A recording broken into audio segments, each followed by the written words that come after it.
Welcome to the Super Region 2 podcast. I'm Coach Poe, Justin Palizzi. I'm joined tonight by Ryan Gladwin, our South Atlantic Conference columnist, and D2 KFerg, Chris Ferguson, who covers the SIAC. Gentlemen, how's it going tonight? It's great. Excellent. Going awesome. Excellent. Well, we're really happy to have you guys on board tonight. Ryan, this is your first appearance on the playoff pod, so welcome. Appreciate that. Excellent. Well, we've got a great night, guys, and we've got a great playoff bracket lined up. Let's go ahead and dive right into it and start taking a look at the bracket. So as you guys see, Super Region 2's got some new faces, some old faces, and teams that typically are here. So I'm going to kick it to you, Ryan. Give me some thoughts. When you look at this bracket, what are your first thoughts as you see it? I think it's really interesting. I mean, you've got your mainstays, Valdosta and West Florida ever since their program came around. Wingate's been in the tournament a bunch recently. Newberry's making their fifth trip, I believe it is. North Greenville, first trip in, almost a decade. And then you got the SIAC boys, Albany back in the dance once again. Benedict, this is what, KFerg, third time in 4 years.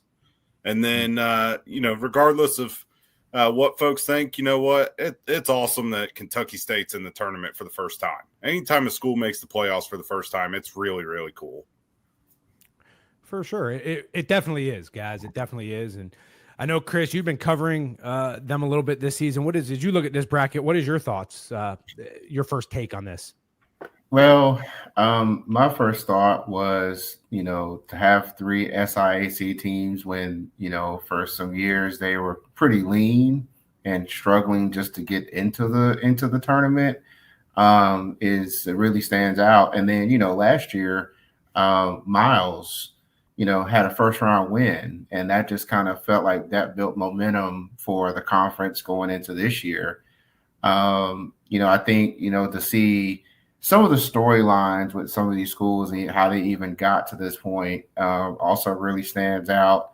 The obvious big one to me is Valdosta getting in with the auto bid, North Greenville getting in with the auto bid, even though they weren't talked about in the regional rankings. Wingate had a stretch where they were trying to figure things out and had two straight losses. And then I remember hearing, Wingate doesn't lose three in a row. And no, they didn't. And they wrote yet another streak to get into the playoffs. And it's not the first time in recent years they've done that. So, I just think that, just the storylines with Super Region 2 and how this bracket got built, there's just a lot to unpack. Yeah, and I think on top of that, what I took away from this bracket is seeing, the teams that we see year in and year out, typically in the bracket, the Wingates, and as you look at them, just how much they've evolved from maybe even 1 year ago to 2 years ago to, West Florida as they've progressed through the season, and Newberry kind of bouncing back, and Benedict kind of, getting back in the dance. And so I think it's interesting as you start looking at these teams that we talk about year in and year out in contention and kind of seeing how they break down and what they look like.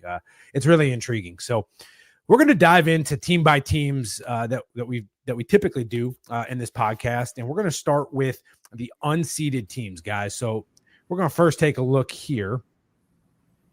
And the first team up is Valdosta State. And Chris, I know you keep tight tabs on the Blazers. What are your thoughts about this team as you look at the stats and kind of their story this season? Man, I tell you, when you look at the numbers and don't even look at the record for a second, 30 points a game, giving up 29. That's not what you typically would see out of a playoff team, right? Mm-hmm. But the way that they finish the season really, really, really stands out. There's a win against North Greenville. There's, you look at their wins against Delta, West Florida to finish the season, West Alabama, who was talking about as a potential playoff team, a couple weeks ago. Those are really high level playing teams just in the Super Region in general. And so they really took advantage of it. I know we talked about it on the Sunday night show, how they really responded after their bye week. When you look at, what Jameson Holcomb's been able to do at the quarterback spot, kind of guiding this team, and they got some playmakers. Like, I got a chance to watch, when they played Johnson C. Smith on the road early in the season, and even when they played Clark Atlanta early in the season. I mean, you could tell that the pieces were there. There's a lot of speed on that offense in particular, and even on the defense. I mean, you got two of the linebackers that, Julius Pascal, Jaden Dawkins. Pascal has like 85 tackles on the year. I mean, that's huge. When you look at they're playing these games, in conference play that were really, really tight games and relatively lower scoring games. I mean, those are really defensive battles, and that defense really stepped up. So, to me, I think that the way that they finished the season, 5 in a row like that, against some pretty intense competition, and including 2 teams in the field, is not a team that you really want to see in the playoffs right now. Yeah, it definitely is not. You make the point that they're probably maybe the hottest team going into the playoffs in the country, coming out of that bye week, and just seem to have it clicking right now. Ryan, when you look at this team, what is a couple things that really stand out to you that, hey, is going to maybe be that difference maker here in the playoffs for Valdosta? I think it starts with, and KFerg touched on this, just that resiliency. I mean, we've had discussions about it. When they got beat by Lenore Ryan, I said they were dead. Like, don't even worry about Valdosta the rest of the year. You're not going to hear anything from them. And then I think they played the Citadel the next week, then had that bye week, and then they just started kicking people's teeth. I mean, they just kept finding ways to win, regardless of how they had to win, whether it was playing absolutely outstanding like they did against Delta and against West Al, or, winning ugly and having to go back and forth like an arena football game with West Florida. So they've just found different ways to win. And when you have a team, regardless of records and stuff like that, when you have a program like Valdosta that is, a blue blood of D2, you're always going to have talent, even in years where, they've had down years or whatever, but you're always going to have that talent and be able to just, figure something out and just kick it in that next gear. And that's really what they've done over the past, month, give or take. Yeah. And so I think that's what really makes them dangerous.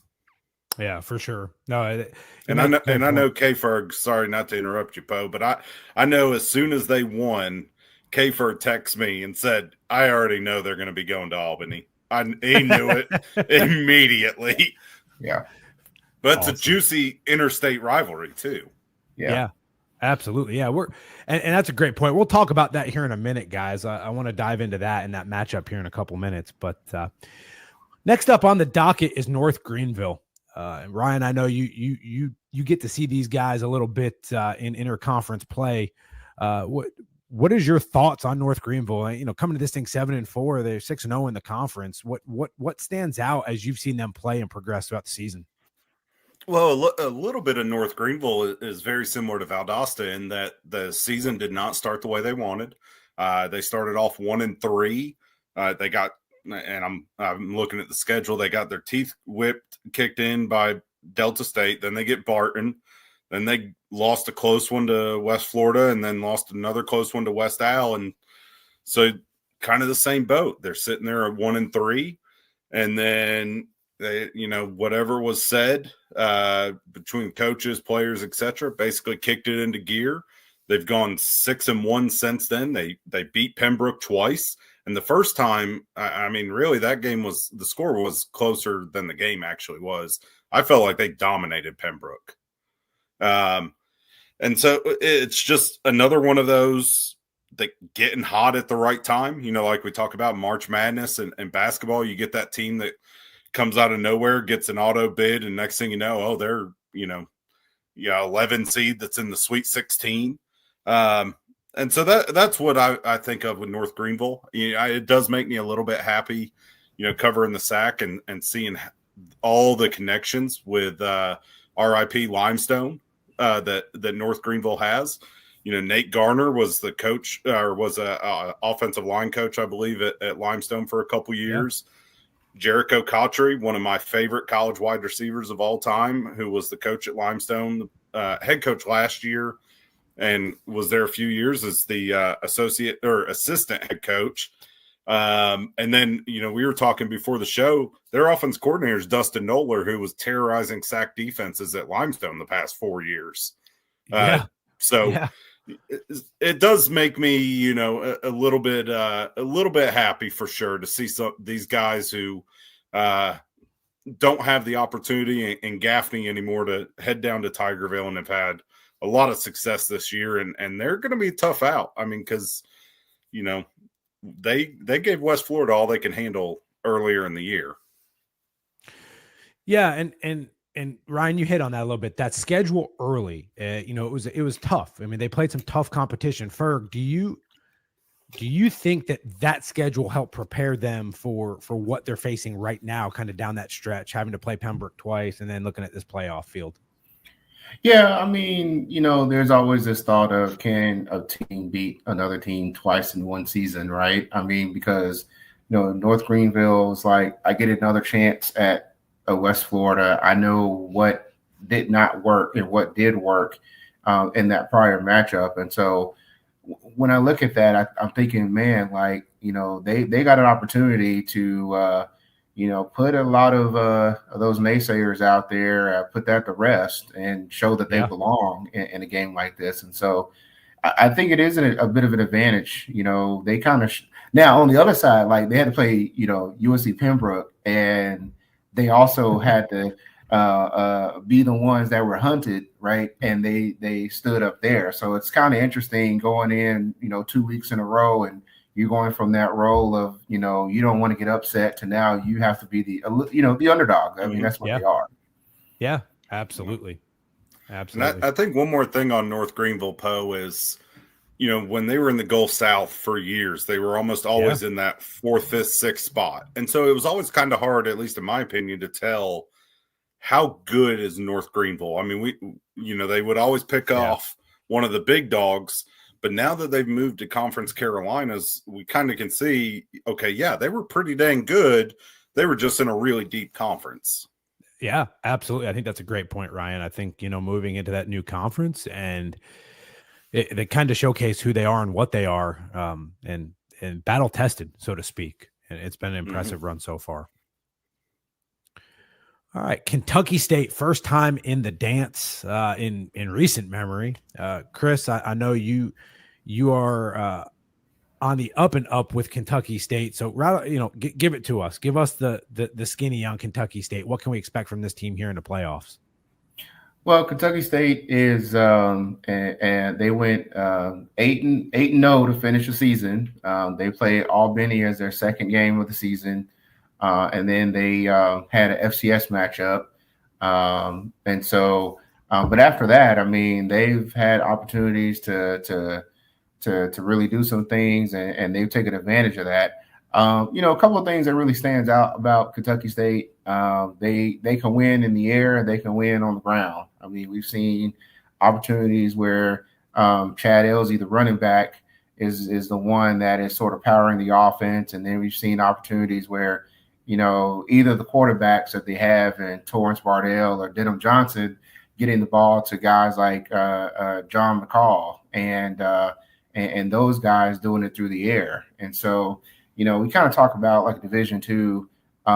There are teams that tend to run like a 2-quarterback style of system. This team does it, although they haven't been doing it as of late. I think Bardell's hurt. But yeah, you have these opportunities where, Kentucky State can really step up and do a lot of things. What really stands out to me is just that they're just so flexible in both regards. Kentucky State's been down for so long. They have had a SIAC championship in the mid 2010s, and then they fell off. They had to sort of redo the offense that's more of an air raid style than they were previously doing the triple. And so what Felton Huggins and company have been able to do to get to this point has been pretty awesome. Yeah, and I think it's what has been impressive is they've just kind of quietly. I think you mentioned like they started out slow with 1 and 2, and they've just quietly handled their business and did what they had to do to kind of keep themselves there, and not righted the ship, so to speak, but balanced it right there and said, hey, we're gonna keep plugging away, and took it week by week, and finished second, tied for second in the league, Mm-hmm. and so. Ryan, when you look at Kentucky State and kind of the newcomer lately on the scene here, what do you think is going to be some important things that if they, for them as they enter the playoffs, what are a couple things that you think are like must-haves for them as they roll into the playoffs? Well, I mean, with the matchup they've got, and we'll obviously talk about this later, is when you're playing Newberry, who doesn't turn the ball over literally 3 times all year, as I check my notes. That's the first thing, but that's kind of a given when it comes to it. I think the thing with Kentucky State is you've done what you've done. You've been you to get to this point. You haven't strayed away from thoroughbred football and what has made you successful this year. And so when you go into a game with a Newberry who's going to want to muck things up and whatnot, it's just really a lot of it to me is doing what you've done to this point to be successful. Yeah, they lost that Albany game. If you look at that game, though, the score is almost a little deceptive. I mean, they got whooped in the second half, but they were right there with them in the first half. I think it was 28-21 at halftime, maybe. And they put up a bunch of yards. Now, we won't talk about second half, but, it's one of those, they've gotten to the playoffs by doing what they do. And, you look at the numbers here up on the screen, 35 points a game is impressive. Giving up 20 is not bad. Almost 400 yards of total offense. Yeah. Defense gives up a little bit, but it's almost a very bend, don't break. I haven't watched them as much, but, they'll give up some yards. But once you get down to that red zone, you're going to have to work to get in against them. Yeah. But it's been great. I mean, watching – like we talked about before, anytime a team who is not historically one of the guys, in the SIAC, you got Albany and Tuskegee. That's the top tier standard. And then you've got your others that have, Benedict is getting there. Miles has made some trips. Mm-hmm. Fort Valley had some trips in the day. Kentucky State, maybe this is just the beginning for them. Yeah, absolutely. Yeah, make a great point there. Just be thoroughbred football and that's what you do. So, all right, Benedict Ferg, the other number 2 in the SIAC. Benedict College is back in the dance this year. 9-2, finished 7-1 in the league. Kind of give us the 4-on-1. What does Benedict look like this year for people that maybe haven't watched them play yet? Well, like 2 years ago, Benedict was actually the number 1 seed in Super Region 2. 2 years in a row, right? Huh? 2 years in a row, weren't they? Yeah. And at the time, a lot of what we knew about Benedict was the defense. And that philosophy hasn't really gone away. I mean, when you look at what they are, you have to start with the defense, and people like linebacker Isaiah Stevens. 3 guys that have over 9 tackles for loss or more. And I don't want to butcher the guy's name, Israel, defensive lineman. He's got 21 tackles for loss. I mean, that just shows you as a defensive lineman, I mean, they're just built to really slow down and defense offenses in general. The other thing about Benedict that really stands out is, early in the season, they shut 2 teams out. I would say one of those key wins also was Fayetteville State, who was probably the first team out for Super Region 1. And that was 10-0. And so to shut them out the way they did to start the season, where they had some key pieces of their own to come back, that said a lot, and that set the tone for the year. They won 7 straight before they ran into their nemesis in Albany State, who they lost to in the regular season, lost to again, but by a much smaller margin in the SIC championship game. On offense, they probably, a little bit more dependent on the run with Tristan Morgan over 700 yards of rushing. The quarterback plays, Darius Ocean, has been, hot and cold. I think that, they got a lot of playmakers at the wide receiver spot, especially when you look at Trey Simmons, who played quarterback last year. That just shows you how athletic he can be now playing wide receiver. But, I think, when you look at 26 points a game, it's not, blowing it out of the water by any stretch. But I think, to me, if you're Benedict and you're looking at how they win games, a lot of that is going to be close games, and it's going to be lower scoring games. Yeah, I think this, and Ryan, you said it a minute ago, talking about a bend, don't break defense. When you look at this, right, like when you look at the yards they give up, total yards 317, but they're only allowing 17 points per game. They very much have a bend, don't break mentality. How do you think that's going to help them as they start making their playoff run on the road?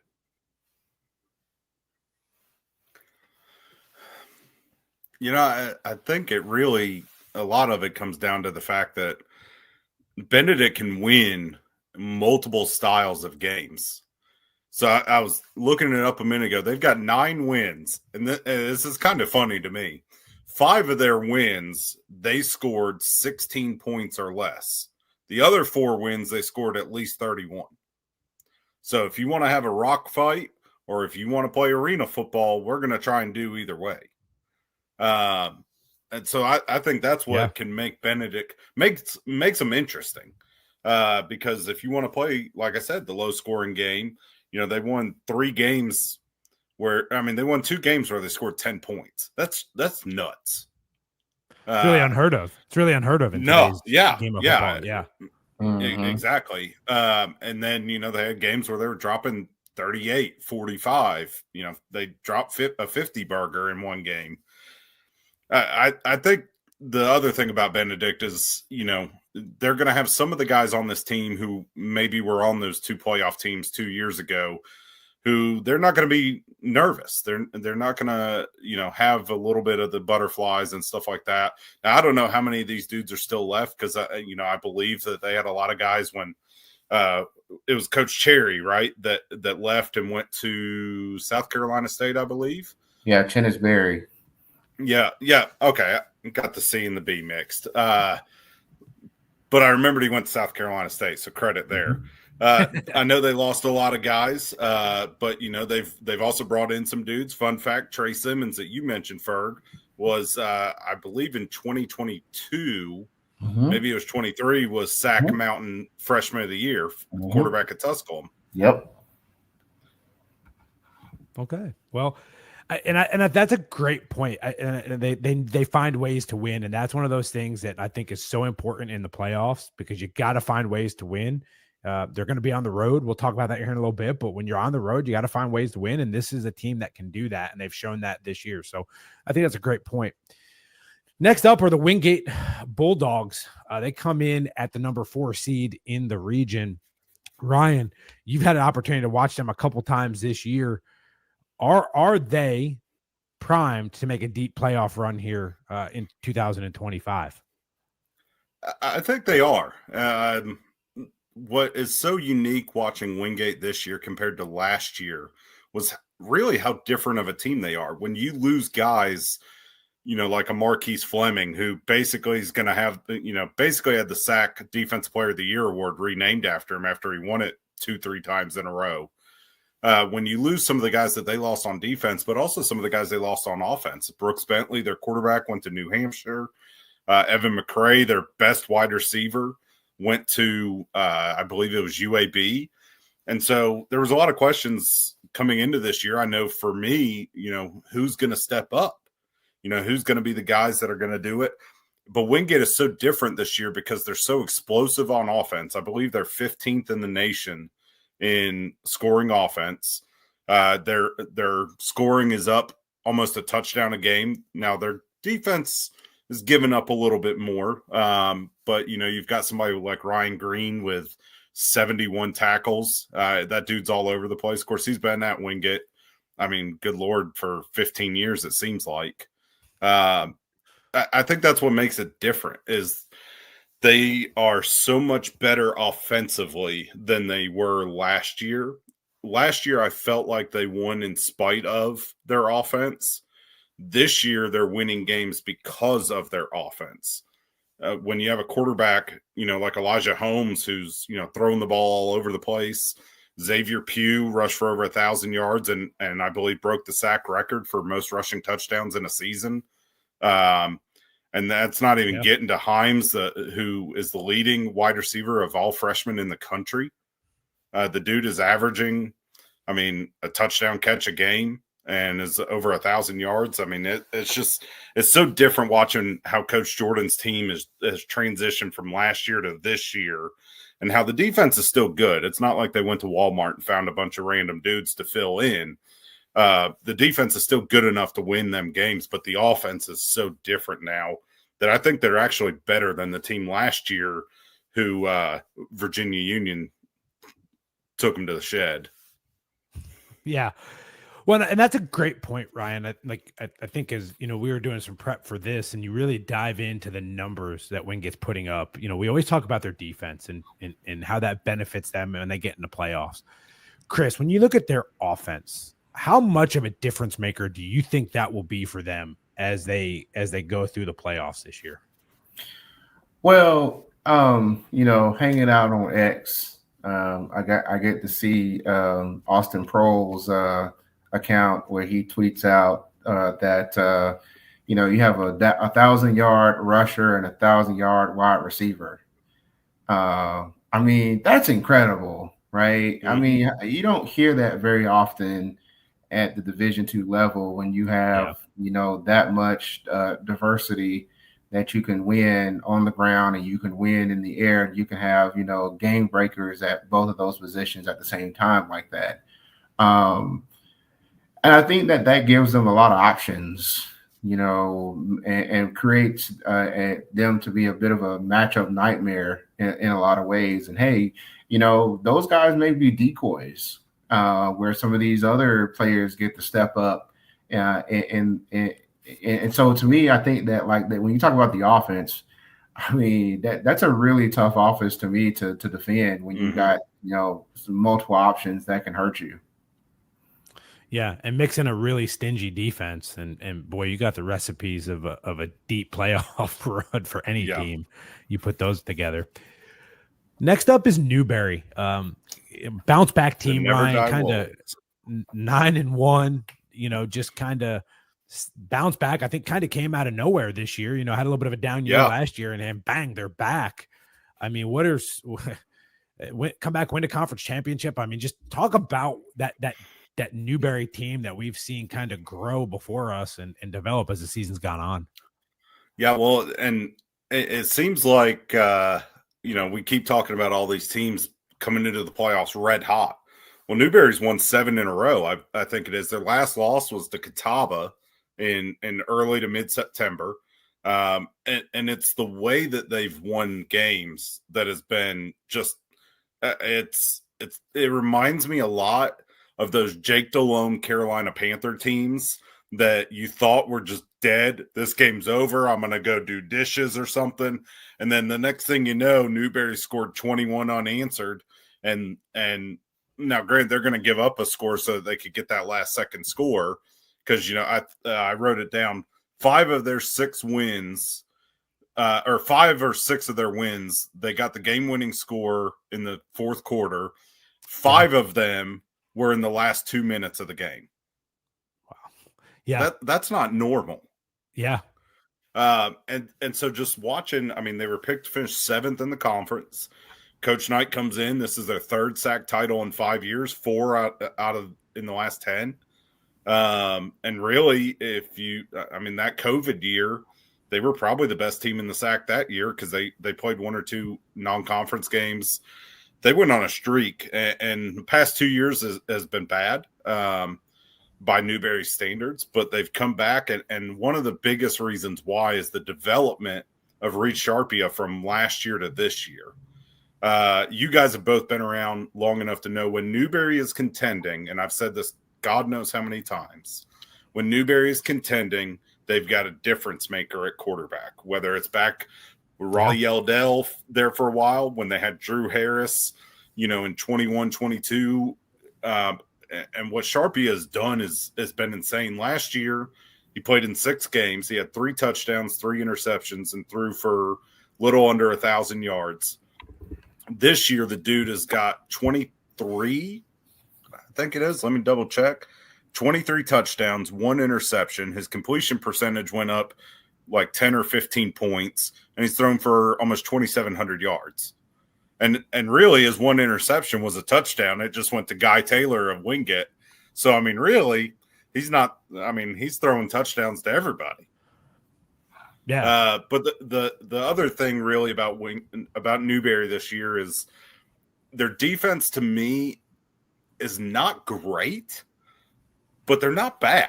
Like they make plays, they make stops when they have to. They, their last regular season game, they made some stops when they had to keep Carson Newman from getting a chance to possibly beat Tusculum the following week for the SAC title. They don't turn the ball over. They've had 3 turnovers all year, which is, that's remarkable in and of itself. It's just been kind of neat to watch Newberry seemingly come out of nowhere, like you said. Yeah, and I think one of the and there was a couple games you watched I tuned into this year, and you talk about those last minute comebacks, right? And just that last minute the kind of fire that they bring, and you talk about then you take that and you look at their history, Chris, and you look at over the last 5 to 10 years, just what Coach Knight has done there. How much of that in obviously building this program, but consistency is Coach Knight and what he brings to the table, right? Like it's year in and year out. Maybe they have a bad year, the next year they're winning a conference championship. So, how important do you think Coach Knight is in the development of that program and kind of that consistency that we've seen with Newberry, Chris? Well, you can never count Newberry out. I think it's one of those teams that you just don't know what you're going to get, but it's coming at some point, right? Yeah. I know when I first started paying attention to Newberry is when they had Mario Anderson, the running back, right? Who eventually went to South Carolina. The ability to recruit and get those guys in and develop them to me is really big. And so, you're just going to find Newberry, they're coming at some point. It's just a matter of when, and then it doesn't take long. And that's what we got this season. Yeah, no, agreed 100%. And I think for Newberry, they finding ways to win late in games is something that pays off as well in the playoffs, right? Because you never say never, and you just kind of keep battling until the clock says 0. And I think that's not a trait all teams have, particularly in the playoffs. Well, and when you've done it multiple times this year, it gives you that comfort to realize, hey, the lead ain't safe till the equipment bus is packed up. Yeah, and so, we talked about 5 of their wins they scored in the last 2 minutes. 5 or 6 of their wins, the game-winning score was in the fourth quarter. Newberry only held the lead at halftime in 3 of their games this year. Wow. And one of them was against Point. Okay. Yeah. So that point right there, like they've battled back in almost all of their games. Mm-hmm. So, yeah. And they're going to be exciting to watch. I think, those are teams you kind of sit at the edge of your seat and you don't ever want to turn them off because you're like, oh, man, if I turn off, I'm going to miss something, right? Like you just don't know. All right. So moving on, number 2 in the bracket is West Florida, guys. This team is 9-1. They finished 2-1 in the Gulf South Conference, right? They averaged 39 points a game. They gave up 21. Typical to me when you look at that, pretty normal West Florida. Total offense, 465 yards a game. Their offense is an absolute machine. Absolute machine. Defensively, giving up almost 270, 275 a game there. They ended up finishing second in the Gulf South. And we talked about it earlier. Their one loss was Valdosta State in an absolute shootout. If you're a defensive player, defensive coach, or a defensive fan, that was not the game for anybody to watch, guys. I mean, it was, it just was an Made you absolute sick. shootout. Yeah, it really did. And when they played Delta State, they beat Delta State, they beat North Greenville. And this is a team that coming into the season, I think, had a lot of hype, particularly to come out of Super Region 2. I think they were couple people picked them on the Sunday show to win a national championship, to play for a national championship, at least come out of Super Region 2. So I think this team has had a lot of high expectations this year. And the question we had was, hey, are they going to live up to it? And I think for the most part, through 9 games, they did that. They handled business. It wasn't always pretty, but they got it done. And we talked about it going into this one. A West Florida, Valdosta, man, it's going to be tight. Valdosta's playing hot right now. And you know that they're going to get their best shot. And that's the thing, too, when you're West Florida and you get all that hype, you take everybody's best shot all year. And I felt like West Florida handled it, and they battled through it. And I'm not so sure so you look at West Florida, right? 39 points a game, 9-1 record. They lost Valdosta. I'm not sure a team like West Florida, that loss doesn't help them. It doesn't help recalibrate them, because sometimes a loss against a good team is not necessarily a bad thing. Right? Like it's all about, being able to recalibrate, not letting that loss beat you twice and kind of bringing it back together. So I think for West Florida, that loss is not going to be, you never want to lose, but it's never a bad loss, right? Because you have to learn from it. Chris, you've watched Valdosta this year. We've watched this team. We talk about West Florida on Sunday nights a lot. What do you think they take away from that game against Valdosta State? Well, I think Valdosta, and I think even before then with Delta, like the one thing that was a kind of a glaring weakness is that those teams were able to exploit some things in their secondary. So I think they know kind of like where their weakness lies and how they need to shore that up. Delta in their game against Delta, I mean, what did they complete? Like 6 passes for like over 200 yards. Yeah. Valdosta, they took to the air for well over 300 yards, so well above the passing defense average, right? So I mean, I think that it shows that to me that West Florida can win because they can outscore you, right? And score in bunches. I mean, especially with Marcus Stokes, the conference player of the year on offense. But also, you also have to wonder, how do they hold up if they want to make a deep playoff run, because they're just susceptible to giving up a lot of points against a hot offense. And so I think that, it's going to help them to not have won that game. I mean, it really didn't hurt them very much in the playoffs. I mean, they only went down 1 seed, right? So, right. So it's not a huge penalty, but it's something that they know. I think, when you look at Coach Caleb, he's got to figure out what to do in that secondary. Yeah. Yeah, well, yeah, for sure he does. And I was going to ask you, Ryan, as you look at those stats there on the screen, right? You look at their rushing defense allowing 49 yards per game. That's pretty dang good, right? That's by any conference. That'll work. Dang good. Yeah. When you look at the passing defense given up, how do you not fix that, but obviously that's where you're going to get exploited. How do you, if you're West Florida, what are your thoughts on just that? Like, how do you kind of fix that enough to like Chris said, make a run in the playoffs and not be susceptible defensively? I mean, you got to figure it out in a hurry, because when you give up 85 points the last 2 games, you better figure it out in a hurry. Yeah. And it's not that they don't have, playmakers, but even earlier in the season, in that game when they smoked Lenore Rhine, they were giving up some big passing plays even then. Now, granted, the score was so wide that, it didn't really end up making that big of a difference. But Kamani Robinson then were starting to get back into the game, and then they pulled away. I think you've just got to figure things out, in a hurry, really is the biggest thing. What are we doing wrong? Where is it that we're being exploited? Is it, in the second level? Is it, our linebackers aren't fast enough? Or, do we need to, run 6 DBs out there? Yeah. I mean, do what you got to do. Like you're playing arena football, you put 2 defensive linemen and then everybody else be DBs. I mean, yeah. you got to figure out something because, you're going to have a hard time winning football games if you're giving up that many points and that much in the air, no matter how good you are at stopping the run.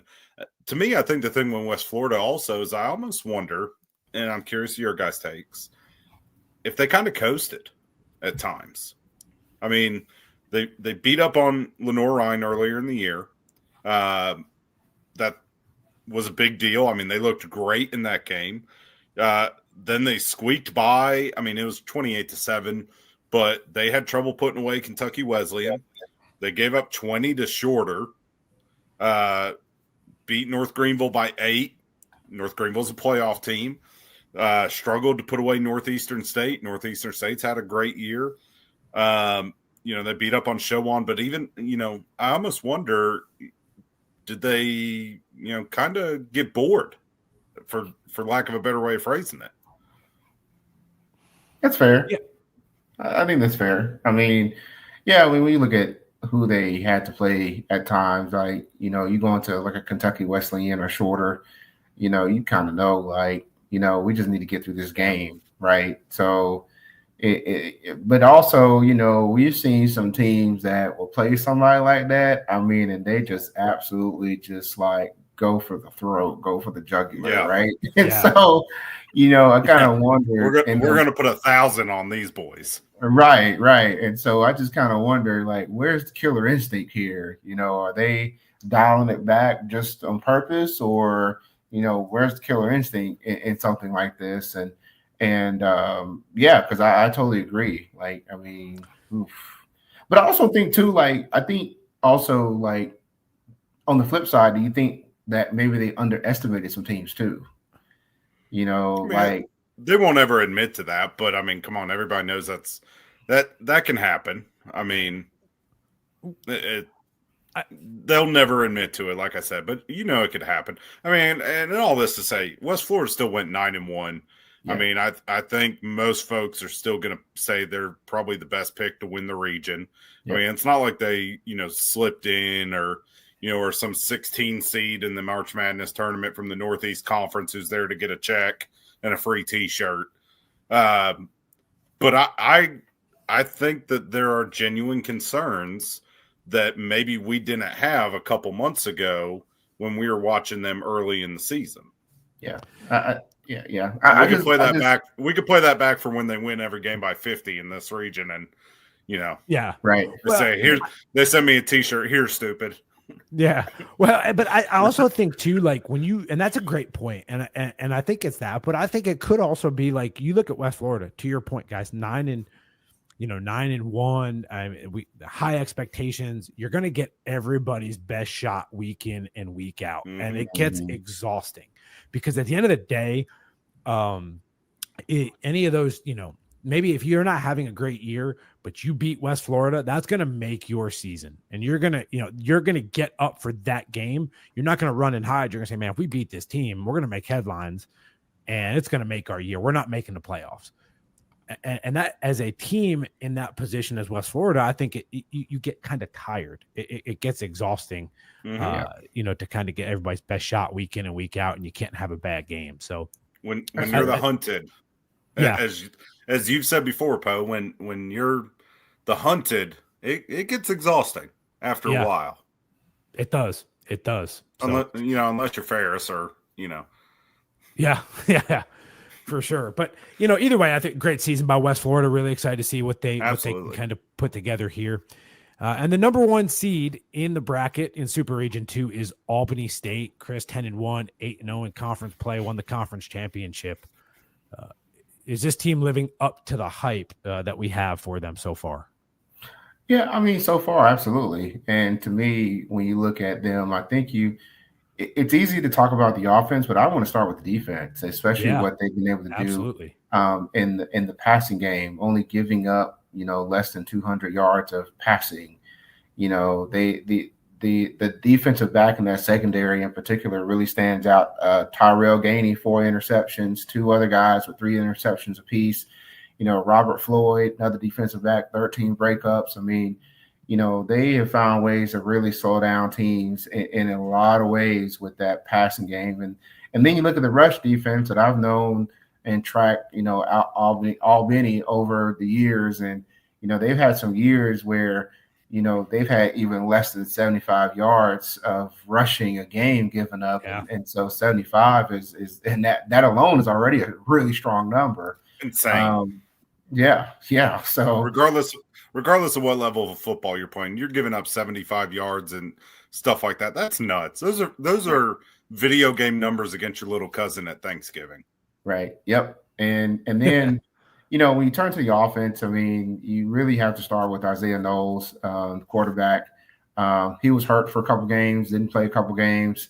And Albany persevered, right? I mean, they leaned on that defense to some degree when he was out. When you win a game 7-3 at homecoming, when a lot of eyes are on you, a lot of that was, he didn't play in that game, and they leaned very heavily on the defense and to help out their offense. But Isaiah Knowles, he was one of the most productive quarterbacks to start the season before he went out. I mean, that's how good he is.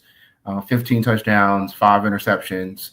Tiant Weiss, the running back, over 700 yards of rushing. And they have a lot of playmakers that can get the job done as well. We talked earlier about some of these other teams like Wingate that have options. Albany State is one of those teams as well that have a lot of options on offense to get it done. And whether they're leaning on the defense, whether they're going to blow you out, it's an incredible affair what they've been able to do on the blue turf. Well, and I think as I was kind of putting this slide together and I was looking at the stats, and I think to your point, like a stingy defense and a productive offense, I feel like when we look at the number one seed in any region, that's typically what we see from them, right? Like we see a high productive offense and just a defense that's shrinking games and limiting possessions and all of that. And so I want to ask you, Ryan, like when you look at it, when you think of Albany State, I think of like stingy defenses. That's what comes to mind. And they kind of remind me of those teams of old, so to speak. How do you think wins against Kentucky State and Benedict this year are going to help them as they start making their playoff run?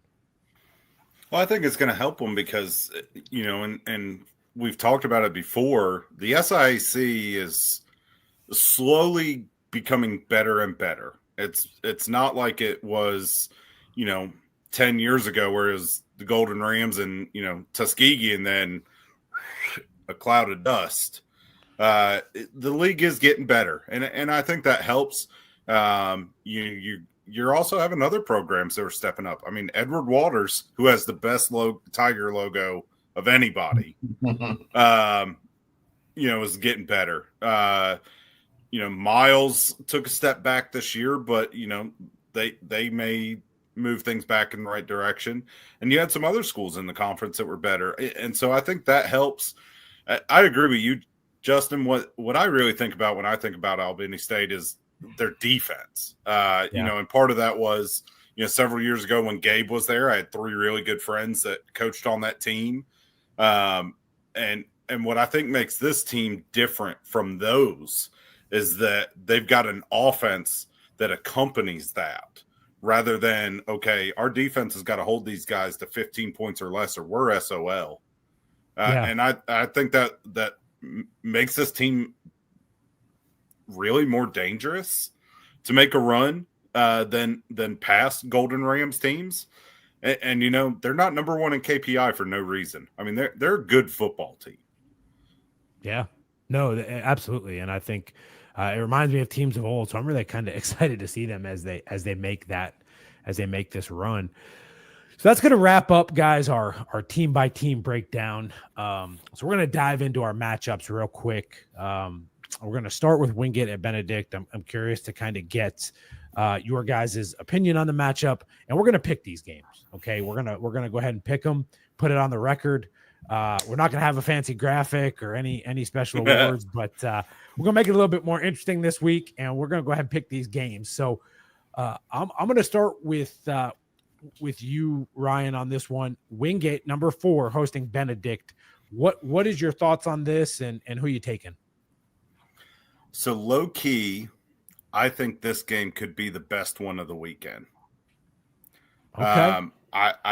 I think that Wingate's offense is going to cause a lot of issues for Benedict, but I also think Benedict's defense is going to make things interesting.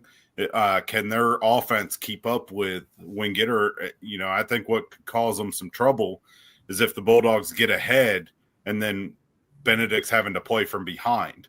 If you look at the numbers, Coach Jordan's team this year in the first 3 quarters has outscored their opponents by 202 points. They're -6 in the fourth quarter, but in the first quarter, they're +69, +70 in the second, and +63 in the third. So if Wingate's able to get ahead early and then just pin their ears back, I think that could make for a long afternoon for Benedict. But I think this is probably, in my opinion, going to be one of maybe even the best game of the weekend, possibly. But unlike AC, I'm gonna pick the team in the conference I cover, though. So you're taking Wingate. Yeah. All right, I got it. AC, you have to take note on that one, buddy, when you watch this. KFerg, where are you heading on this one, buddy? Well, as we sort of alluded to earlier, the thing that really stands out is Benedict's defense, and that's going to challenge Wingate quite a bit, on the ground and in the air. Where I'm concerned about, though, is, to me, this feels like if it's low scoring, it's going to more so benefit Benedict in a game like this. I'm concerned about what the offense can do, and I got to see a lot more out of the offense. It would have to turn into what Miles and Carson Newman was, where Miles would win ugly games last year, and they kept it really low scoring and then let things get ahead of them. That's not really the style that Wingate plays in, and I think, to me, that's the reason why I'm not going to go with Benedict. I'm going to go with Wingate here, unfortunately, is because I just don't think that – I think Wingate's going to get up early, and even if they get up 2 scores, it's going to feel like a mountain to try to climb for Benedict. Yeah, I'm with you guys. I when I look at this game, I look at 2 defenses that are super solid, and then you think about the offenses. And the thing that kind of is the difference maker for me is Wingate's a explosive offense, right? 1,000 yards in the air, 1,000 yards on the ground. So they can do it both, right? Like, so if the run game is not there, they have the ability to throw the football. If they're taking away the pass, they're going to be able to run the football and run it effectively. And I think that is important in these games, because you have to find what's working and hop on it quick. And I think, their defense is going to keep them in games. And I think whoever's offense is going to be able to hit that rhythm soon and quick in that game is going to have the upper hand, like you guys alluded to. I'm going to take Wingate because I just think they're a little bit more polished on the offensive side, and I think that's going to make the difference in this ball game. So I'm going to take Wingate as well. One quick stat before we go to the next one, and Ferg, you know how I love to find random stats. Last home playoff win for Wingate, 2010 against Morehouse. Wow. 0-3. 0-3 at home since then. Including last year. What happened at the end of the game last year? Yeah. Yeah. And that's the other thing about this game is I don't know if Benedict can score points in bunches like Virginia Union's offense did last year. Right. I mean, and that was nuts what they were doing, but yeah. It's going to be exciting, and I'm with you, Ryan. This one may be one of the better ones in Super Region 2. Next up, Kentucky State at number 3, Newberry. Chris, I'm going to start this one with you, buddy. What are your thoughts on this? Who are you taking? Well, when I think about this game in particular, I'm thinking about what can Kentucky State do or not do. They really seem to feast when they can create turnovers. And so when Ryan brings up the fact that Newberry's really only had 3 turnovers all year, I mean, to me, that's the key to success for Kentucky State here. To force them to have to drive the field consistently it concerns me quite a bit. On the other hand, Newberry is the way I would describe CSU Pueblo. 9 lives. They find ways, to win games late, and so Kentucky State's going to have their hands full in this one. I like their chances better in this game. Kentucky State's chances better than I like Benedict's chances, but I'm still going to go with Newberry on this one. Okay, Ryan, what are you not picking his conference? I know. Oh wait, no, you get both, so it's okay. But I'm not going to say out loud what I told you I'd say about the CIAA and the SIAC, because I love you, brother, and I don't want everybody in the SIAC coming at Ferg. One random thing that I just noticed, so they had 3 turnovers this year, and I'm pretty sure one of them was a wide receiver pass that got intercepted. So, gotcha. Yeah. I think for me, and I'm going to go with Newberry as well. Again, sack guy, got to go with the Newberry, but I think honestly, and we're not going to go in deep about this, all the chatter about the Thoroughbreds making the playoffs, everybody who said that, you better not write checks you can't cash. Mm-hmm. Because if they go in there and they go to the graveyard and they put a beat down on Newberry, it's going to be crickets. Yeah. But, I'm going to go with Newberry as well. I think, like we talked about, for Kentucky State to win, they're going to have to force turnovers, and Newberry just doesn't turn the ball over, which now means they're going to have like 7 on Saturday, since I said that. They don't turn the ball over.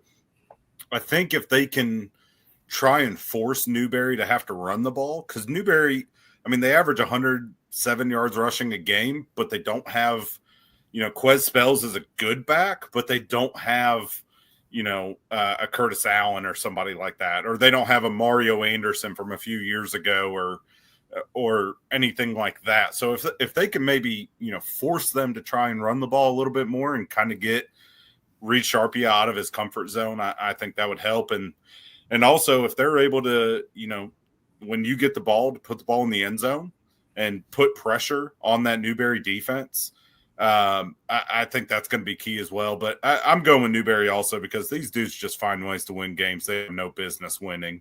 We already talked about the stats. And here's your crazy stat poll for this one, Ferg. Last home playoff game for Newberry was in 2016, and they lost to Tuskegee. Their last home playoff win was 2006 against Albany. Coach Knight is 1-4 in the playoffs. Wow. Just saying. Wow. Well, that doesn't give me a lot of confidence in my pick either. But I having coached down in just said it after that, then. Well, yeah. But having coached down at Newberry, knowing how tough of a place that is to play, I think that helps Newberry significantly in this game. I'm going to take the Wolves. I think, ultimately they've got 9 lives. They figured out ways to win. That makes them very dangerous to me because they just don't quit. And I think that's a trait, again, in a team that you can't really coach. You just kind of have to build a culture to sustain that, and that's what they have done. And so, the 9 lives may run out. I don't see it happening this week. I see Newberry advancing into the second round, but it's going to be interesting to see. I think if Kentucky State forces turnovers, it's going to give them a chance in this one. Mm-hmm. Next up is North Greenville at number 2, West Florida, guys. Yeah, this is one. I'll start this one off. I'm gonna take West Florida. I think, and here's why. I think the loss last week kind of recalibrated them, brought them back down to earth. They hit the reset button because now they hit the playoffs.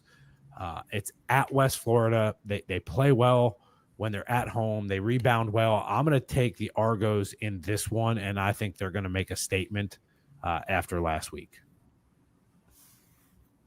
Ryan, what is your thoughts on this one? This is one of those games where I'm going to pick one team to win, but I wouldn't be upset if the other one, simply because I know some of those guys, and I wouldn't be stunned if North Greenville got them, because we always talk about North Greenville finds a way to get one of those guys. Well, they didn't really do it in the regular season. Maybe they waited. They saved it like that last Christmas gift that is massive and you want to open last. I think West Florida, I think they're the better team. When they played before, West Florida jumped out to a 19-3 lead in the first half and kind of sort of seemed like they put it in cruise after that, and they held on to win 25-18, I think was the final. I think West Florida is going to just take out any frustration they've had from Valdosta State beating them and them not being able to finish the regular season undefeated. So I think they're going to win. It's a tough place to play. So give me the Argos. I think they're probably going to win by 14-20, somewhere in there maybe. Chris, what do you got, buddy? You taking an upset? Not so fast. There you go. This year has been pretty weird in the way that we've seen teams get got and they can't recover after that. We've seen that in various conferences throughout the country. And I feel like that Valdosta game could actually work against the Argos in a way, because now it gives another team who already has had a shot at them the opportunity to really think about how they want to sort of attack that defense. I think North Greenville is going to pull an upset here. I think just getting the opportunity to get a second crack at it will motivate them to pull off an upset. All right. Well, Ferg taking North Greenville. I love it.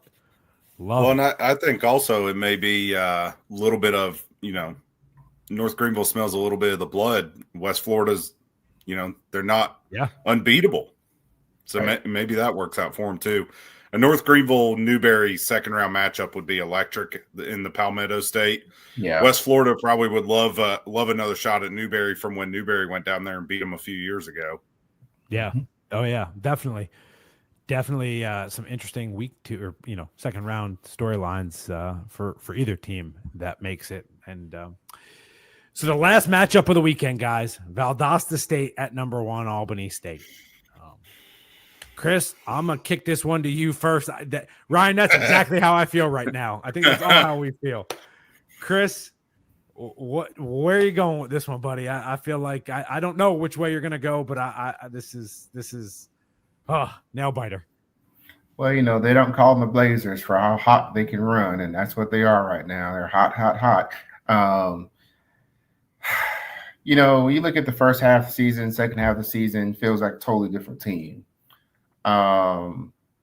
And they're particularly dangerous on offense. Where I get a little concerned is, again, to give up 29 points a game. They just gave up 44 last week. I mean, Delta was at 23 or something like that. The defense is definitely going to, I feel like, give up some points, and Albany is ripe to take advantage of that. Now you got to think about the fact of, can Valdosta keep it going on offense? And they're playing a team that is really stingy. And they seem built to really kind of get things going with their run game. And so that's where I kind of have a little concern about the Blazers here. If I look at Albany, I'm just hoping that the moment's not too big. That number 1 seed, that's a lot of weight to carry here. Absolutely is. And it's different when you're in conference versus when you're in the playoffs. I mean, they didn't just make the playoffs. I mean, they're the number 1 seed. In the end, I mean, yes, you got guys from the playoff run that Valdosta had last year, probably still on the team and everything. But I'm going to take the Golden Rams at home. I'm going to take the Golden Rams at home. I'm going to take them to carry the weight of that 1 seed to the second round. All right. Ryan, are you going to take Albany State, or are you going to take the Red Hot Blazers? I really don't want to pick this game, but I agree with everything Ferg said and what we already covered when we were talking about these teams. Valdosta is just smoking hot, but I almost wonder if a certain point, if it's like, okay, we're gassed. Yeah. I was all about picking Valdosta State earlier in the week. Also because I want to see the Golden Rams win one of these games in the playoffs. It's been a long time since they've won one of these games in the playoffs. And I felt a little bit more nervous when I saw on SP Plus that Albany State's favored by 2 touchdowns. So give me the Blazers. Ooh, I like it. Ooh, a little reverse course there. I like it, Ryan. Man, this is a game. I think first of all, Chris, I think you hit it. I think you hit that nail on the head. Ryan, I feel the same way you do. I've looked at this game every day this week, and I think I've picked a different team every time I've looked at this slide. I've said, man, I'm taking one team or the other. And then the next time I look at it, I'm taking the other team. And so there's 2 things that stick out for me in this one, guys. First, it's Albany State's defense and how stingy they are and how well they are playing. I mean, it's just unbelievable. And then I look at Valdosta and I say, man, the numbers don't stand off the page. They've had the first half of the year was This half of the year is wow. It's just unbelievable. They go down to West Florida last week and they get into a heavyweight slugfest and it is on. When I look at Valdosta, there isn't one thing I can quantify that is like, this is it, other than its momentum. And it's that they're playing well. And it's something about them that they have meshed and they've peaked at the right time. I'm afraid they've peaked, and I don't know that they can come back, and win this game after beating a West Florida. But as a coach, I look at this is the stats, and these are the stats, and this is what I believe. But there is something about when you get a momentum and you're on a run and you just believe you're invincible that you can't quantify. And I've been there. I've been there as a coach, and it just builds, and it carries and carries and carries. This game is going to be an absolute tight game. I don't think this is going to be a 14-point game. I think it's going to be a 7 or less point game. I really do. And again, you ask me tomorrow, I'm probably going to pick a different team. I'm going to take I think we all would agree. I'm going to take Valdosta, and it's only because of how red hot they are and how well they are playing right now. I hope they don't lay an egg this week. I absolutely could see it because that defense for Albany State is unbelievable. But I'm going to take them. I'm going to take the Blazers because I think they're playing really well right now, and I think that's magical this time of year. So, but this is a game you ask me tomorrow, guys. I guarantee you I don't have the same answer 3 times tomorrow. So, I mean, I didn't have the same answer when the slide popped up. Yeah. When that slide popped up, I was like, I'm going to go with the Golden Rams. But, like I said, I want to see Albany win one of these games. Oh, yeah. Before so now when they go out there and they, beat them like a rented mule. Yeah. Yeah. It's going to go either way. It's going to be exciting. So, yeah. So that's going to wrap it up for the team previews and the game previews. Be sure to check us out on socials. You got at D2KFerg, at RC Gladwin64, and at Coach J Palizzi on X or Twitter. I still call it Twitter. I haven't moved on. But guys, we've hit the end of the show this week. Any departing thoughts as we look here into week 1? Ryan, anything that just stands out as we bring this show down to a close? I just think we are going to have some pretty good football games. If the SIAC goes unbeaten, then our buddy Steven's going to go absolutely nuts. He's not going to be allowed in public for a week because he's going to get in trouble. I just the person in me that loves a little bit of chaos, I just, do we really want to see Valdosta and West Florida and it be a Gulf South Hall final again? nah, I'm okay. But Yeah. I think it's going to be some really good ball games. Playoff football, everybody's hot. I mean, Benedict and West Florida have the longest losing streaks of one game. It's going to be tight and come down to who can force their opponent to play football the way they don't want to play and who's going to make the fewest mistakes. Yeah, no doubt. Chris, what do you got for us, brother? Well, when I look at this region, I'm thinking about, two teams get in with the auto bid. And, that really turned into some quite a bit of drama in a lot of ways just to open up playoff season. So, I'm certainly looking forward to see how those two teams shake out. But also, I just think it's just exciting. There's a lot of what feels like evenly matched teams in a lot of ways. A lot of defense in this super region. Yes. And so that's exciting because it turns into a bit of a chess match. And so I think it's going to be really, really fun to watch. Yeah, and I think you got, and to you guys' point, we got teams that are, and what I would say is playing with the house's money that got in on AQs that maybe we didn't see there. You got teams that are trying to live up to expectations, and you got teams that are trying to prove themselves in this bracket. So you got a lot of different teams, a lot of different storylines, and it's going to be a great week of Division II football in Super Region 2. It's going to be phenomenal. I can't wait for next week's show to recap it, to talk about it, and to look at the round 2 games. But yeah, guys, so this is going to wrap it up for Ryan Gladwin, for Chris Ferguson. I am Justin Palizzi. We look forward to seeing you next week and every week in the playoffs as we break down the previous week's games and look ahead to amazing action-packed playoff football here in Division 2 in Super Region 2. It has been a pleasure. Guys, have a great week, and we will see everybody next week on the Super Region 2 Playoff Podcast.